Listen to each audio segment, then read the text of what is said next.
હવે જોઈએ સમાચારો વિગતવાર.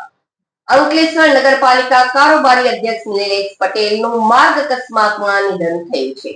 અડોલ નજીક જીજીએસ પાસે ટ્રેક્ટર અને કારની ટક્કરમાં માથા તેમજ છાતીના ભાગે ગંભીર ઈજાને લઈ સારવાર મળે તે પૂર્વે જ તેમનું મોત થયું હતું. મોટવાડથી અંતિમ યાત્રા નીકળી. અંતિમ યાત્રામાં મોટી સંખ્યામાં લોકો જોડાયા હતા. બંને દીકરીઓએ મુખાગ્નિ આપતા વાતાવરણ ગમગીન બન્યું હતું. ગતરોજ મહાશિવરાત્રિની રાત્રિના મૂળ મોટવણ ગામના અને હાલ અંકલેશ્વર રહેતા નગરપાલિકા કારોબારી ચેરમેન નિલેશ પટેલ તેમની કાર ટ્રેક્ટર સાથે અથડાતા ગંભીર અકસ્માત સર્જાયો હતો.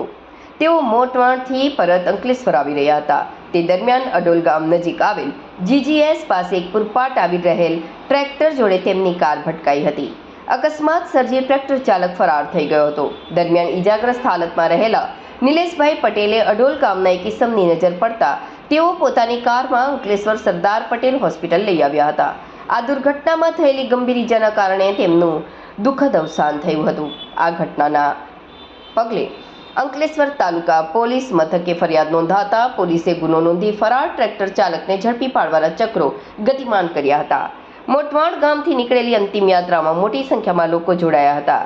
રાજ્ય કક્ષાના મંત્રી ઈશ્વરસિંહ પટેલ, ભાજપના પ્રદેશ કારોબારીના સભ્ય મારુતિસિંહ અટોદરિયા અને જિલ્લા ભાજપ પ્રમુખ પ્રકાશ મોદી સહિત અનેક રાજકીય તથા સામાજિક આગેવાનો ઉપસ્થિત રહી શ્રદ્ધાંજલિ અર્પી હતી.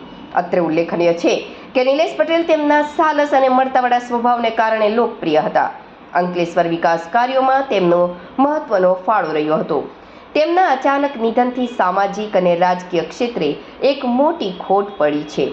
ખાસ નોંધનીય છે કે નિલેશ પટેલની બંને દીકરીઓએ તેમને મુખાગ્નિ આપ્યો હતો, જે દ્રશ્યથી ઉપસ્થિત સૌની આંખો ભીની થઈ ગઈ હતી.